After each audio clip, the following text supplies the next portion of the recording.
Y llegaron a un lugar que se llama Getsemaní, y dijo a sus discípulos: sentaos aquí hasta que yo haya orado. Y tomó consigo a Pedro, a Jacobo y a Juan, y comenzó a afligirse y a angustiarse mucho. Y les dijo: mi alma está muy afligida hasta el punto de la muerte. Quedaos aquí y velad. Adelantándose un poco, se postró en tierra y oraba que si fuera posible pasara de él aquella hora, y decía: Abba, Padre, para ti todas las cosas son posibles, aparta de mí esta copa, pero que no sea lo que yo quiero, sino lo que tú quieras. Entonces vino y los halló durmiendo, y dijo a Pedro: Simón, ¿duermes? ¿No pudiste velar ni por una hora? Velad y orad para que no entréis en tentación. El espíritu está dispuesto, pero la carne es débil. Se fue otra vez y oró diciendo las mismas palabras, y vino de nuevo y los halló durmiendo, porque sus ojos estaban muy cargados de sueño y no sabían qué responderle. Vino por tercera vez y les dijo: ¿todavía estáis durmiendo y descansando? Basta ya. Ha llegado la hora. He aquí el Hijo del Hombre es entregado en manos de los pecadores. Levantaos, vámonos, mirad, está cerca el que me entrega. Ayer le comentaba a Salvador en una conversación que tuvimos por WhatsApp. Él me preguntaba: ¿cómo vas con el mensaje de mañana? Y mi respuesta fue que yo sentía que era casi un atrevimiento predicar de este pasaje del Evangelio de Marcos. Y me consuela saber que no soy el único predicador que se ha sentido así a lo largo de la historia. Spurgeon decía que al acercarnos a este pasaje estamos entrando en el lugar santísimo de la vida terrenal de nuestro Señor. Este es un misterio similar al que vio Moisés cuando la zarza ardía en fuego y no se consumía. Ningún hombre puede exponer correctamente un pasaje como este. ¿Vieron eso, hermanos? Spurgeon, el gran predicador del siglo XIX. Ningún hombre puede exponer correctamente un pasaje como este. Se trata de un tema más apropiado para ser meditado en oración y con un corazón quebrantado que para ser expresado en lenguaje humano. Y en un tono similar decía Juan Carlos Ryle, otro gran predicador inglés contemporáneo de Spurgeon: la historia de la angustia de nuestro Señor en el huerto de Getsemaní contiene cosas que los teólogos más sabios no pueden explicar completamente. Sin embargo, el Espíritu Santo guió a 3 de los evangelistas a que incluyeran este relato en sus biografías teológicas del Señor Jesucristo. Porque hay varias cosas aquí que tú y yo necesitamos conocer, necesitamos atesorar, aunque no podamos entenderlas del todo.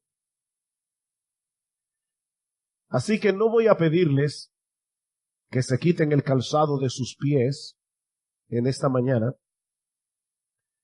Pero mis hermanos, yo quiero que ustedes entiendan desde el principio de este mensaje que nosotros vamos a estar pisando terreno santo en el día de hoy. Nosotros vamos a estar pisando terreno santo. De verdad, créame, yo me siento que es un atrevimiento tratar de explicar esto. Pero al mismo tiempo sé que es lo que Dios quiere que haga. Porque a través de este pasaje, Dios descorre el velo para que nosotros podamos tener un vislumbre de lo que estaba sucediendo en el alma humana de Jesús antes de la muerte en la cruz del Calvario, unas horas antes de su muerte. Se ha dicho muchas veces desde este púlpito que nuestro Señor Jesucristo es 100% Dios y al mismo tiempo 100% hombre, sin que ninguna de las dos naturalezas afecte a la otra en ningún sentido. Es decir, su humanidad no disminuyó en nada sus atributos divinos, pero su naturaleza divina tampoco potencializó ninguna de las capacidades humanas de Jesús. Él no era un Superman. Mis hermanos, Jesús era tan divino como el Padre y tan humano como tú y como yo. ¡Qué misterio! Jesús era tan divino como el Padre, tan divino como el Espíritu Santo y tan humano como tú y como yo, excepto por el hecho de que Él era sin pecado. Y en este pasaje vemos al Dios encarnado enfrentándose a la expectativa de un horror inimaginable. Y mis hermanos, Dios quiso que nosotros, comunes mortales, Dios quiso que nosotros escucháramos el clamor de su Hijo en esas horas previas a la crucifixión. Dios quiso compartir con nosotros ese momento de intimidad, porque hay algunas verdades sobre Cristo, sobre su obra de redención en este pasaje que tú y yo necesitamos conocer. Ahora, permítame poner este texto en su contexto, antes de explicar lo que Marcos nos relata aquí. Hace unas semanas atrás vimos que Jesús y los discípulos habían celebrado juntos la cena pascual esa noche en el aposento alto. Allí quedó instituida la ordenanza de la cena del Señor y luego partieron hacia el huerto de Getsemaní.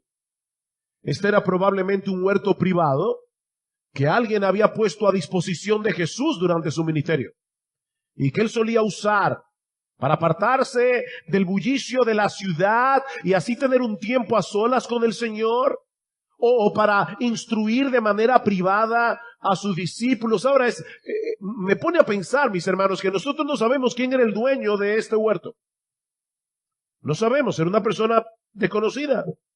Como no sabemos quién era el dueño del burro que Jesús usó para la entrada triunfal en Jerusalén, no sabemos quién era el dueño del aposento alto en el que Jesús celebró la Pascua con sus discípulos. Eso es alentador.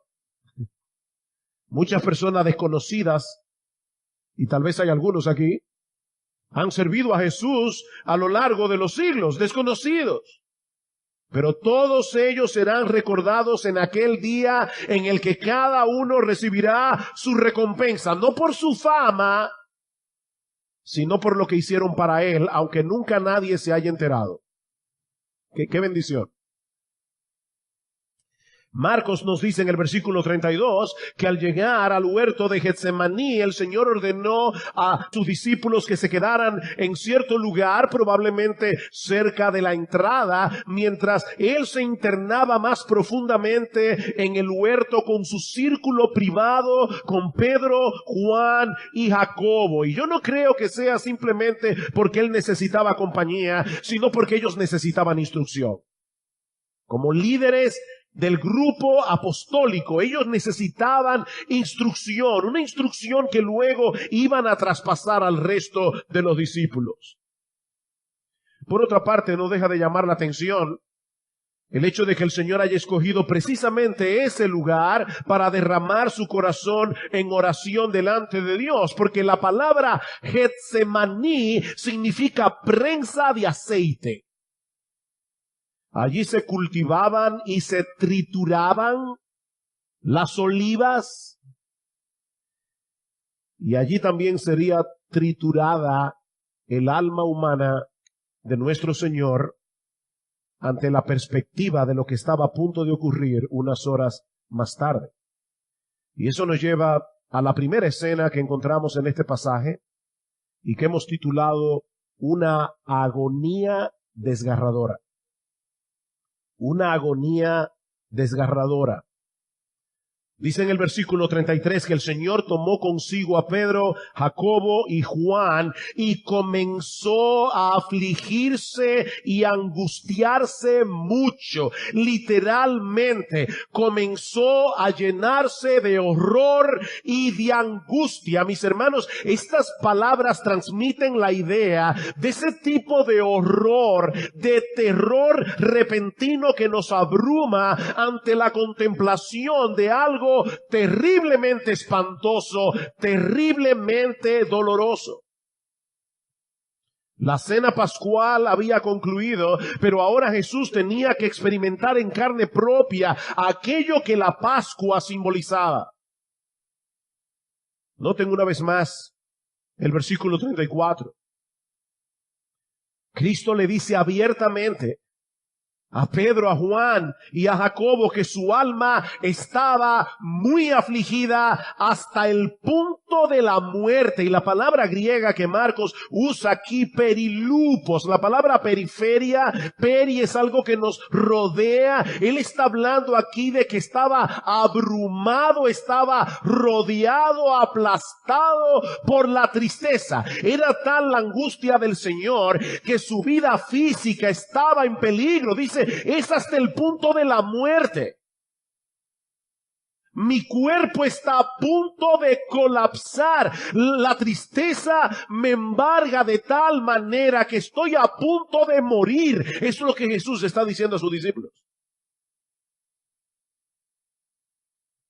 Mis hermanos, Cristo hubiera muerto en el huerto de Getsemaní de no haber sido por la intervención de Dios. Dice en el pasaje paralelo en el Evangelio de Lucas, en Lucas 22:43, que Dios envió un ángel para fortalecerlo, no para consolarlo, no para aliviar su sufrimiento, sino para fortalecer su cuerpo, de modo que Jesús pudiera proseguir su camino hacia una angustia mayor. De hecho, dice en el versículo 44 de Lucas 22, que después que vino el ángel, no antes, después, yo me imagino la humillación de Jesús. Un ángel tuvo que venir a fortalecer al Hijo de Dios. Y dice Lucas que estando en agonía oraba con mucho fervor y su sudor se volvió como gruesas gotas de sangre que caían sobre la tierra. Eso es lo que se conoce médicamente como hematidrosis. Cuando la tensión alcanza un nivel tan alto que los vasos capilares se revientan y se mezcla la sangre con el sudor.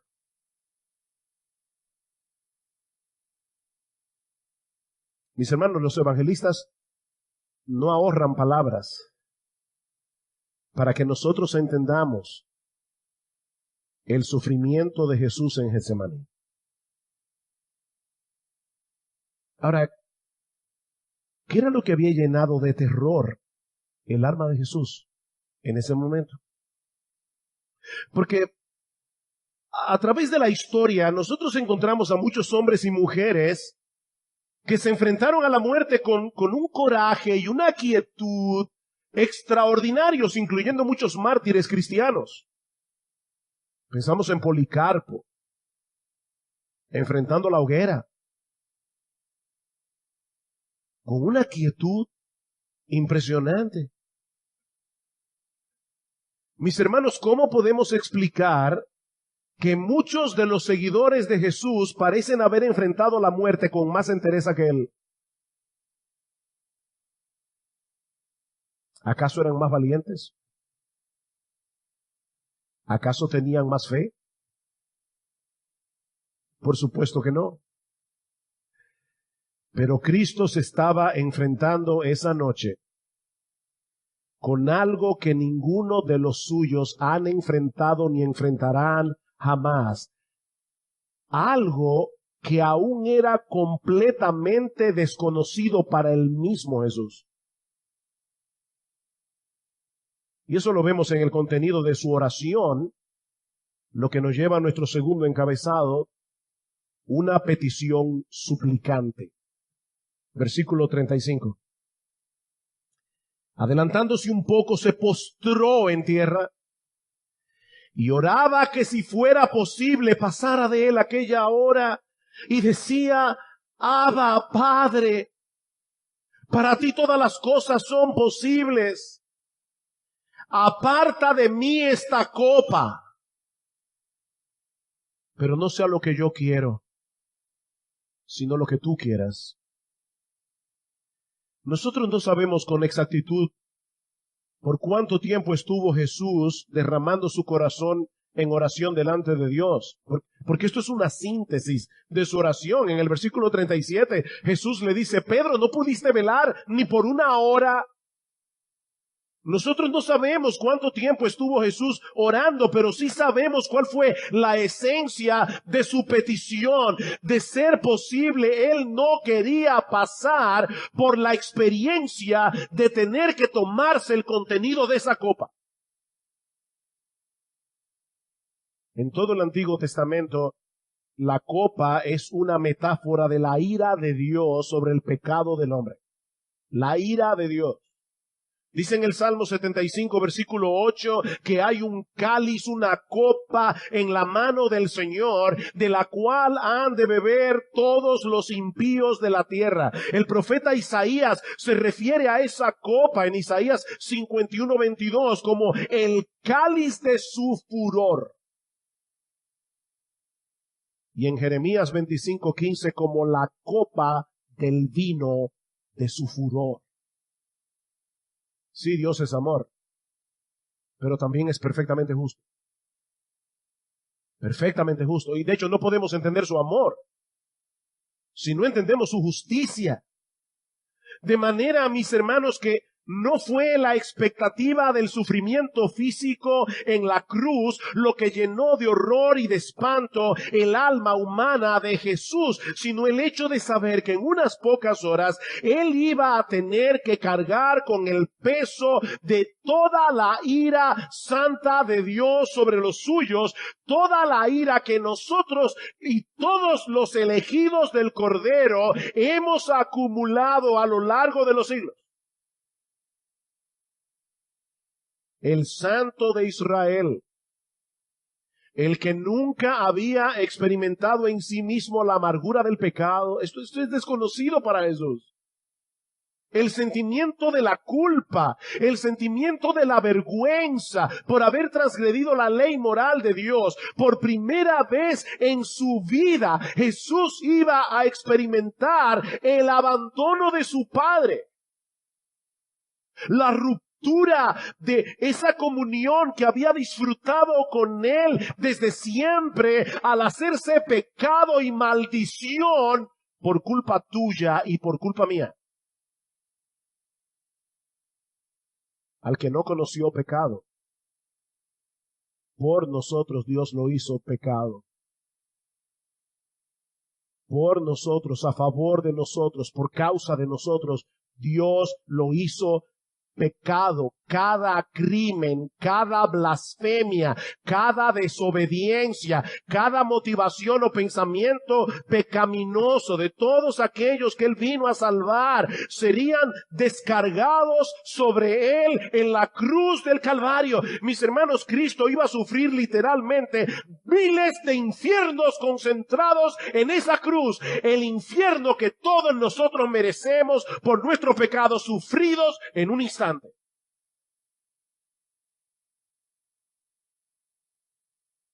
Cuando Cristo llegó a Getsemaní, repentinamente se sintió abrumado ante la realidad de que unas horas más tarde él sería triturado por una ira sin misericordia para hacer posible que los creyentes pudiéramos disfrutar de una misericordia sin ira.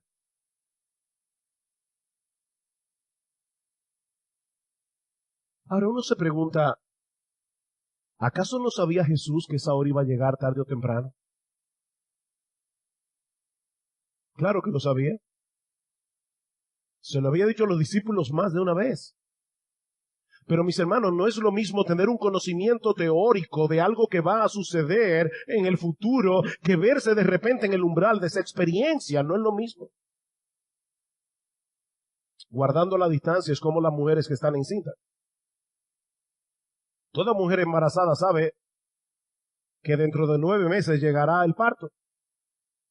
Pero no es lo mismo tener ese conocimiento al inicio del embarazo que comenzar a experimentar las contracciones. No es lo mismo. Y ustedes lo saben, mis hermanas. Dice Jonathan Edwards, en el huerto de Getsemaní, Jesús tuvo una visión cercana del horno de ira en el que iba a ser lanzado. Estuvo ante la puerta para que pudiera verlo, para que pudiese observar la fuerza de las llamas y la intensidad del calor, para que supiese a dónde iba y lo que iba a sufrir. Y no olviden, mis hermanos, lo que decíamos al principio de este mensaje. Jesús era tan divino como el Padre y tan humano como tú y como yo. Por eso implora y suplica. Y dice el autor de Hebreos, dice, con gran clamor y lágrimas, con gemidos audibles, Jesús suplica, Padre, pasa de mí esta copa, si es posible.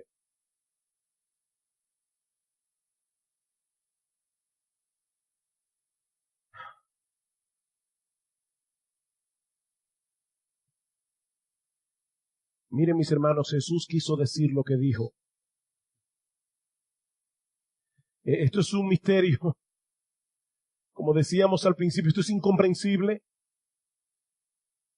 Pero mis hermanos, el alma humana de Jesús, rota en 1000 pedazos, está buscando otra alternativa para cumplir la misión que se le ha encomendado, pero sin tener que tomarse esa copa.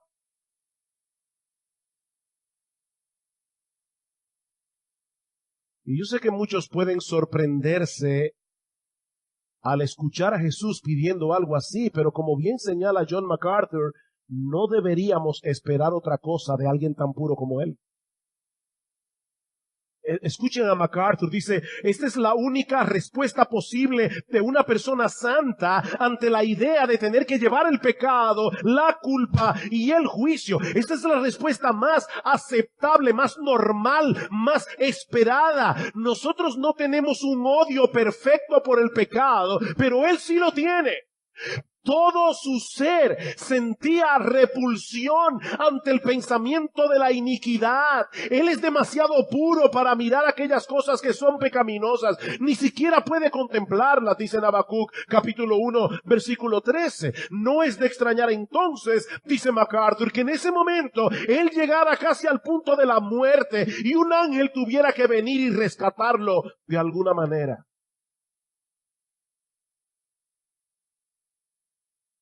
Abba, Padre. Ese es un término tan afectuoso. De hecho, ningún judío usaba esa expresión para hablar con Dios. Es casi papito mío. Abba, Padre. Para ti todas las cosas son posibles. Aparta de mí esta copa.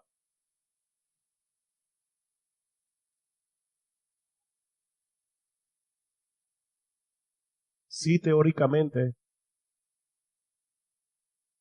todas las cosas son posibles para Dios. Pero esto que Jesús está pidiendo como hombre no era posible. No era posible. Para que Dios pudiera mostrarnos su misericordia sin pasar por alto su justicia, el Hijo de Dios tenía que sufrir el castigo que todos nosotros merecemos por nuestros pecados. No había otra manera.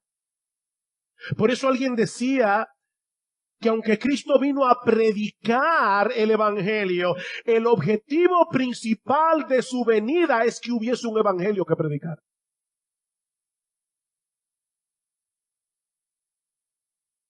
Si Cristo no se hubiera tomado esa copa de ira hasta la última gota, el cielo se habría quedado vacío y el infierno repleto. El diablo hubiera ganado. No hubiera habido salvación para nadie. Porque entonces esa copa de ira te la habrías tenido que tomar tú, o me la habría tenido que tomar yo.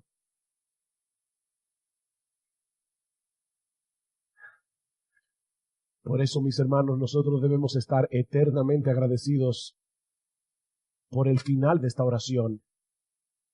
Que no sea como yo quiero.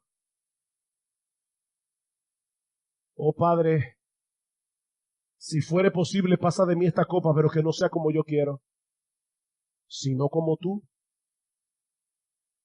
En el huerto de Getsemaní, la voluntad humana de Jesús quedó perfectamente alineada con la voluntad de Dios.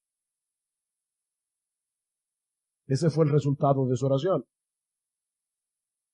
Bajo ninguna circunstancia Cristo abortaría la misión que le fue encomendada. ¿Saben por qué? Por el amor que tenía por su Padre y por todos aquellos que él había venido a salvar. Su deseo inmediato como ser humano tenía que ser supeditado al deseo superior de hacer la voluntad de Dios, por dolorosa que fuera, por amor a ti, mi hermano, y por amor a mí.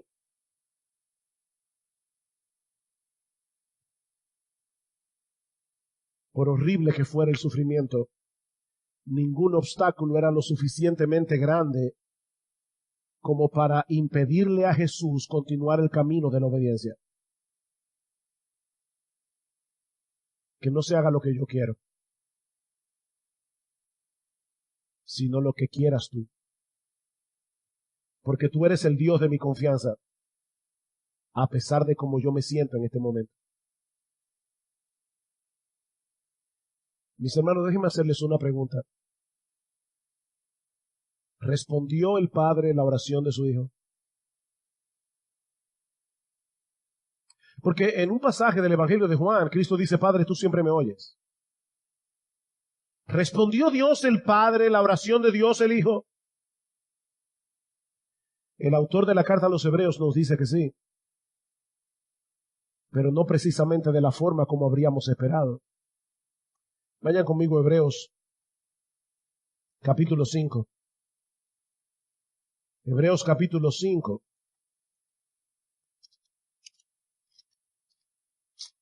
Versículo 7.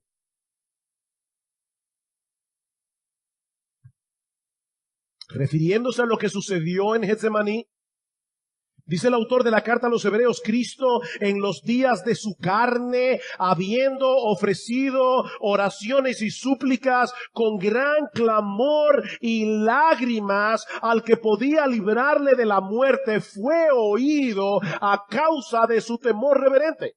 Y aunque era hijo, aprendió obediencia por lo que padeció, y habiendo sido hecho perfecto, vino a ser fuente de eterna salvación para todos los que le obedecen, siendo constituido por Dios sumo sacerdote según el orden de Melquisedec. Wow. Hay demasiado aquí que no podemos explicar por causa del tiempo, pero lo que el autor de esta carta está tratando de hacernos ver es que Jesús es un sumo sacerdote infinitamente superior al que tenían los judíos en el Antiguo Testamento, porque Él se identificó plenamente con nosotros y puede compadecerse de nuestras debilidades. Y para probar su punto, el autor nos lleva a ver a Jesús postrado en debilidad en el huerto de Getsemaní, trayendo su causa delante de aquel que podía librarlo de la muerte. Y hay una pequeña preposición aquí que debe ser traducida más bien desde la muerte. Cristo no fue librado de morir, pero sí fue librado del poder de la muerte en su resurrección.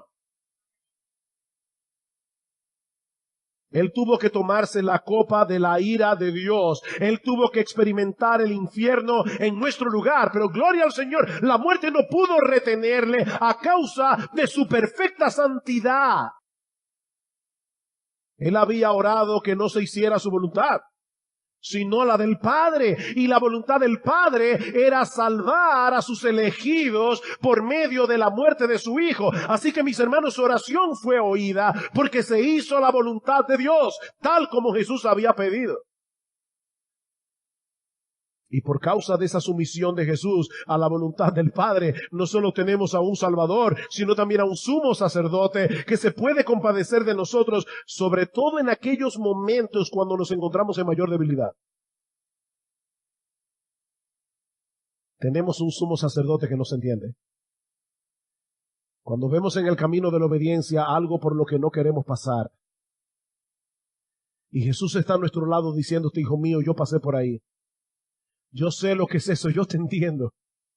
Yo te entiendo y estoy intercediendo por ti, pidiéndole al Padre que te dé la fuerza, que te dé la gracia, que te dé los recursos que tú necesitas para atravesar por ese camino. Dice el autor de la carta a los Hebreos que a través del sufrimiento Jesús aprendió la obediencia. ¿Oyeron eso? Aprendió obediencia por lo que padeció, no en el sentido obviamente de que Jesús pasó de la desobediencia a la obediencia, no, sino en el sentido de haber llevado la obediencia a un nivel que hasta ese momento era desconocido para él, al punto de haberse hecho obediente hasta la muerte, y muerte de cruz, como dice en Filipenses capítulo 2. Eso fue lo que Jesús aprendió, porque nunca había experimentado eso. Obediencia hasta la muerte. Y muerte de cruz. Y habiendo sido hecho perfecto, dice el autor de la carta a los Hebreos, no que él era imperfecto, pero habiendo sido hecho perfectamente adecuado para ejercer el oficio de Salvador y sumo sacerdote, de no haber muerto en la cruz, Cristo no hubiera sido hecho el perfecto Salvador, Él no hubiera sido hecho el perfecto sumo sacerdote, pero habiendo pasado por la cruz, vino a ser fuente de eterna salvación para todos los que le obedecen. Oh, gloria al Señor. Oh, gloria al Señor. ¿Qué es Salvador? Y mis hermanos, hay una gran lección aquí para todos nosotros. La voluntad de Dios es perfecta, la nuestra no lo es. La voluntad de Dios es perfecta, la nuestra no lo es. De manera que al venir delante de Dios en oración, no lo hacemos para torcer su voluntad, sino para alinear nuestra voluntad con la suya. Nuestro Señor Jesucristo derramó su corazón en la presencia de Dios y su oración fue contestada al darle la fortaleza necesaria para continuar en el camino de la obediencia, por más doloroso que fuera, y al haberle levantado de los muertos al tercer día para no ver muerte nunca más. Él fue oído. Pero recuerda, mi hermano, cuando le ores a Dios, ve con esa actitud. Señor, yo no quiero eso. Cuando veo lo que me espera, me da pavor. Pero tú eres más sabio que yo. Que se haga tu voluntad, no la mía. Pero este relato no termina ahí. En medio de su agonía, en medio de su tribulación interna, nuestro bendito Señor estaba preocupado por sus discípulos. Impresionante. Él estaba preocupado por Pedro, por Juan, por Jacobo. Y eso nos lleva a nuestro tercer encabezado. Una exhortación afectuosa y amante. Versículo 37. Marcos 14 otra vez. Dice: entonces vino y los halló durmiendo. Y dijo a Pedro: Simón, ¿duermes? ¿No pudiste velar ni por una hora? Velad y orad para que no entréis en tentación. El espíritu está dispuesto, pero la carne es débil. Mis hermanos, no debemos perder de vista lo que está sucediendo aquí. En su hora de mayor angustia y turbación, Jesús está preocupado por la condición espiritual de sus discípulos. A tal punto que detiene su tiempo de oración y comunión con el Padre para ir a advertirles que no bajaran la guardia. Y lo hizo 3 veces. Eso es impresionante. Jesús está orando. Y de repente, él estaba llorando, él estaba angustiado, él estaba horrorizado, pero en ningún momento se olvidó de su discípulo. Y 3 veces detiene su oración. Versículo 40. Y vino de nuevo y los halló durmiendo, porque sus ojos estaban muy cargados de sueños y no sabían qué responderle. Vuelve a orar. Versículo 41. Vino por 3ª vez. Y les dijo, ¿todavía estáis durmiendo y descansando?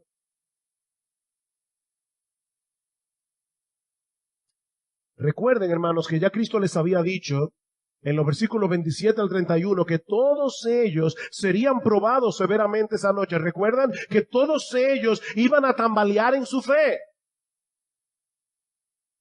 Aún les había dicho que el diablo los había pedido para zarandearlos como a trigo. Como dice en el Evangelio de Lucas. Pero en vez de permanecer en vela y orando, ellos estaban dormidos. Y ya me imagino algunos aquí pensando, bueno, pero era tarde en la noche. Ellos estaban agotados. Después de todo había sido un día muy ajetreado con la preparación de la cena pascual y toda la carga emocional que había significado para los discípulos saber que en medio de ellos había un traidor. ¿No deberíamos ser un poco más comprensivos con los discípulos, dadas las circunstancias? Mira, mi hermano, si eso te pasó por la cabeza, déjame decirte algo, nunca ha habido y nunca habrá nadie más comprensivo que Jesús. Nunca. Y él entendía que ese no era el momento para echarse a dormir. Ese no era el momento. Mis hermanos, esto no es un asunto de cansancio, es un asunto de perspectiva. Una madre con un hijo muy enfermo hace lo imposible por permanecer despierta toda la noche para cuidar de su hijo. ¿O no es así? Y lo mismo hace el soldado que se encuentra en medio del campo de batalla rodeado de enemigos. Él sabe que el menor descuido puede significar un balazo en la cabeza.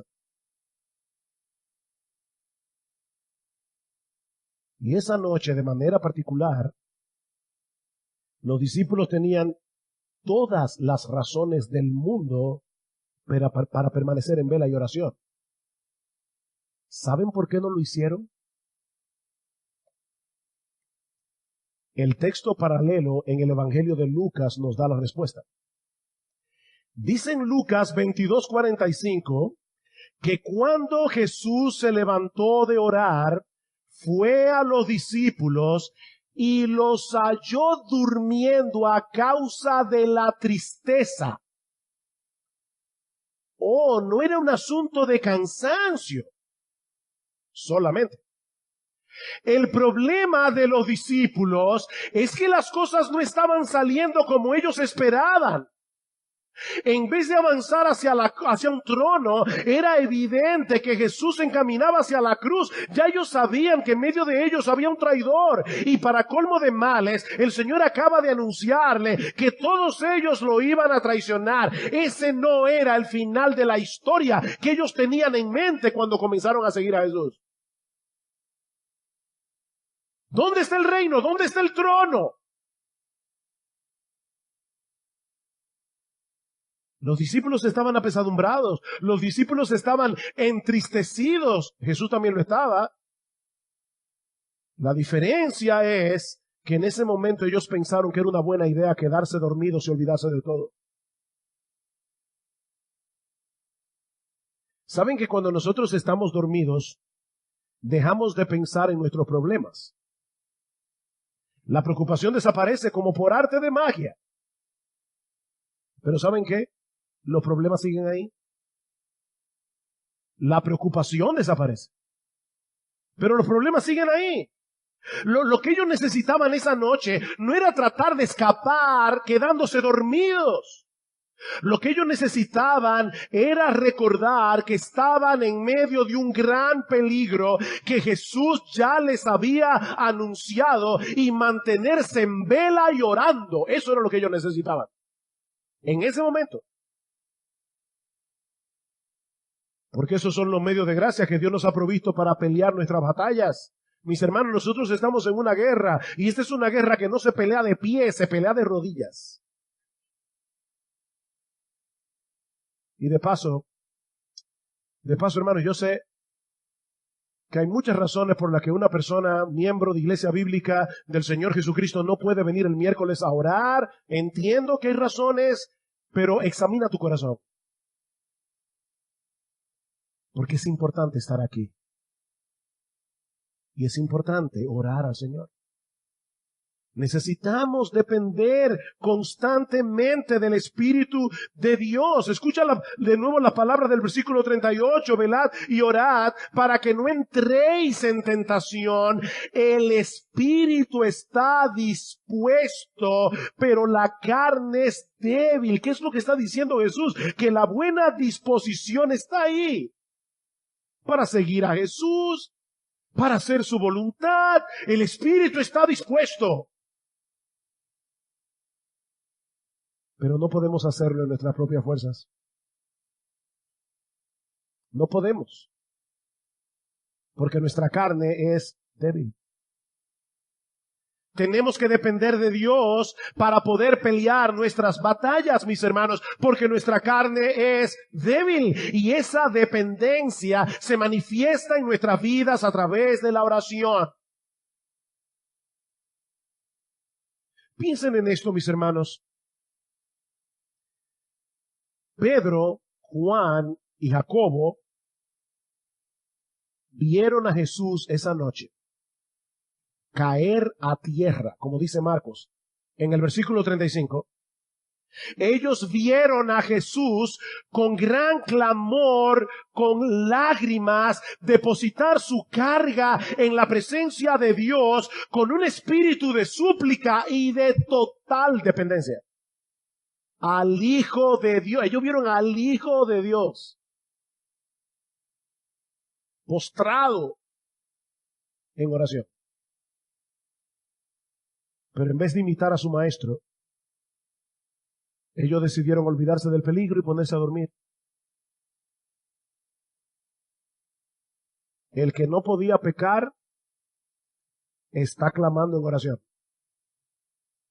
Y los que están a punto de ser zarandeados por el diablo están durmiendo. ¡Qué ironía! Y mi hermano, antes de condenar a los discípulos, examínate tú. ¿Saben que Cristo intercedió por ellos esa noche? ¿Recuerdan? En Lucas dice que Cristo oró por Pedro, dice más particularmente, Pedro, yo he rogado por ti para que tu fe no falte. Cristo oró por ellos. Pero lo que el Señor está diciendo aquí es, yo oré por ti, pero ¿sabes qué, Pedro? Tú tienes que orar también. Mi oración no hace inútil la tuya. Velad y orad para que no entréis en tentación.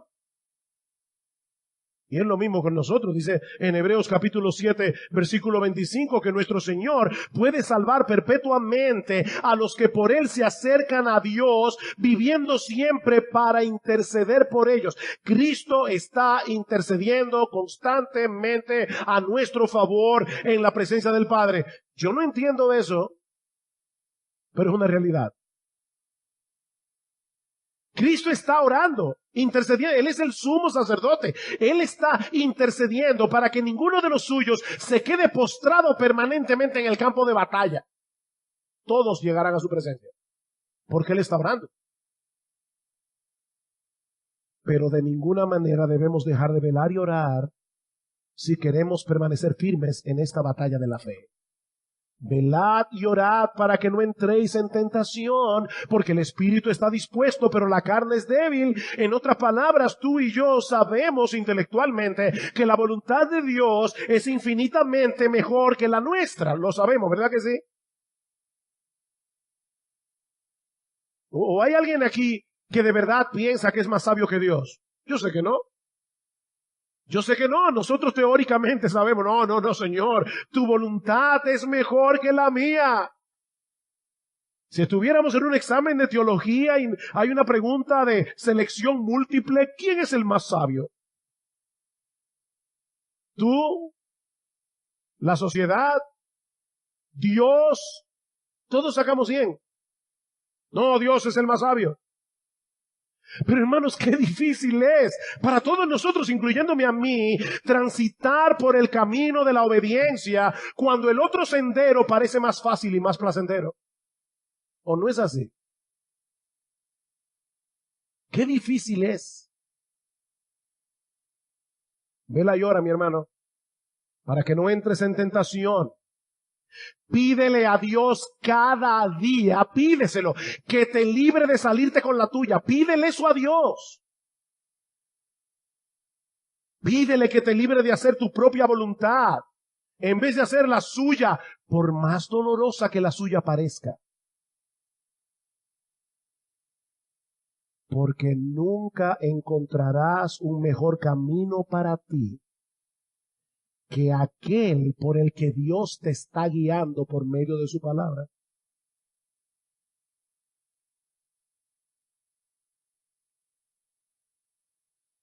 Y si tú estás aquí sin Cristo en esta mañana,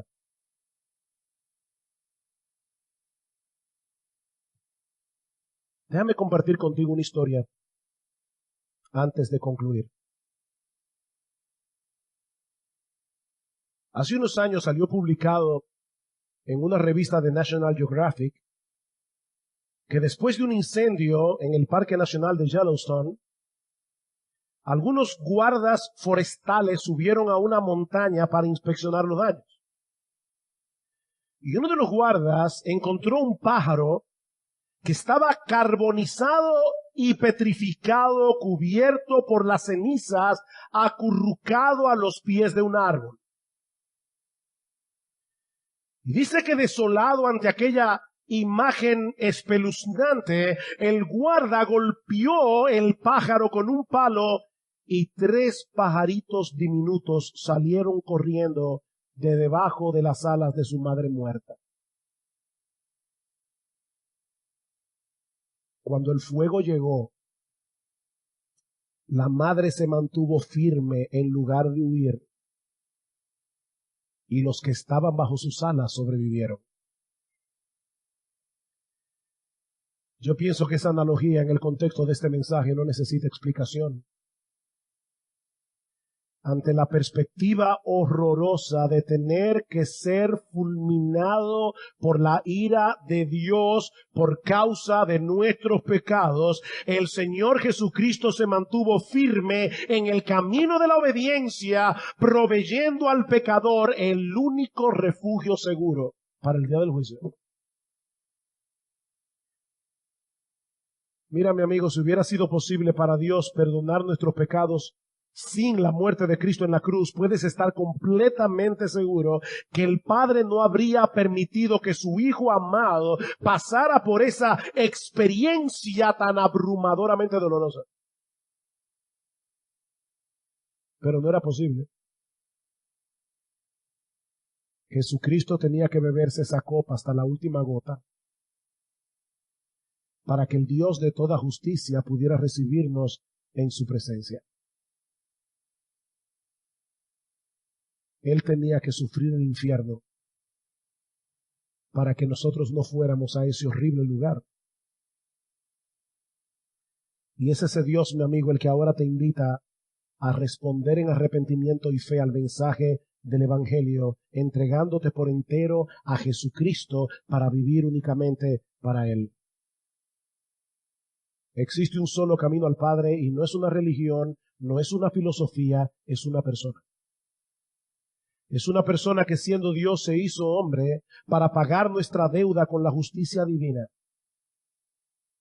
para que todo aquel que en él cree no se pierda, mas tenga vida eterna. Ven a ese refugio y ven hoy, porque recuerda, este puede ser el último sermón que escuches en tu vida, como puede ser el último sermón que yo predique.